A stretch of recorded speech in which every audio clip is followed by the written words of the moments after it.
মা দুর্গার মূর্তিটা, এটা আমাদের দমদম পার্কের একটা ক্লাবের।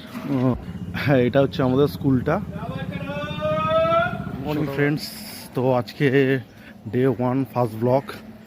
সকালবেলা উঠে গেছি, কোনোদিন সকালবেলা উঠিনি এত তাড়াতাড়ি। আজকে মোটামুটি 6টার সময় উঠে গেছি। জেনারেলি অন্যান্য সময় 9টার সময় উঠি।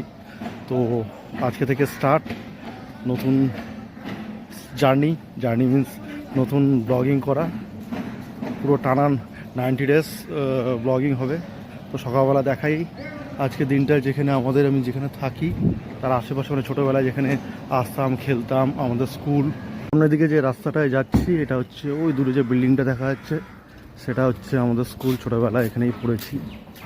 এইখানে যে মা দুর্গার মূর্তিটা, এটা আমাদের দমদম পার্কের একটা ক্লাবের পুজোর মূর্তি মা দুর্গা। এটা হচ্ছে দুর্গা ঠাকুর সামনে ছিল, এটাকে বানিয়েছিল তার রিফ্লেকশন। চলো আগে দেখাচ্ছি স্কুলটা আমাদের। হ্যাঁ, এটা হচ্ছে আমাদের স্কুলটা। ছোটোবেলায় এখানেই আমরা পড়েছি। আমি যখন প্রথম স্টার্টিং করেছিলাম তখন ওখানে প্রথম একতলা দোতলা ছিল, তারপরে ধাপে ধাপে 3তলা হলো, 4তলা হলো, এই বাঁদিকের এই পার্টটা হলো। ছোটোবেলায় এই মাঠেই খেলতাম আমরা। মাঠটা বিশাল বড়, আর এই পাঁচিলগুলো তখন ছিল না, আমরা ওপেন খেলতাম। সেই ছোটোবেলাগুলোকে খুব মিস করছি। খুব সুন্দর ছিল দিনগুলো। এখানে যদি অনেকটা ডেভেলপ করে দিয়েছে, এখানে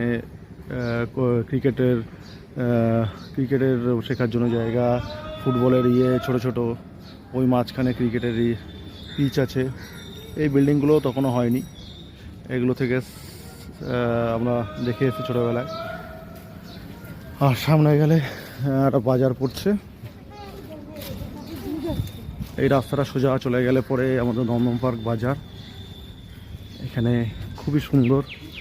আমরা ছোটোবেলায় ভোর 5টার সময় এখানে খেলতে আসতাম। সেই দিনগুলো এখনও মনে পড়ে। তখনও মানে সূর্য জাস্ট উঠবে সবে। এই রাস্তাগুলো এত সুন্দর ছিল না, লাইট এত ছিল না।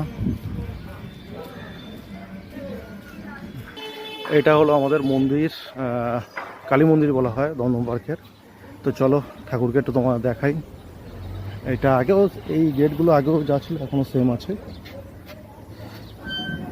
জাস্ট এখানে নতুন রামকৃষ্ণ সারদা দেবীর এটা নতুন করেছে।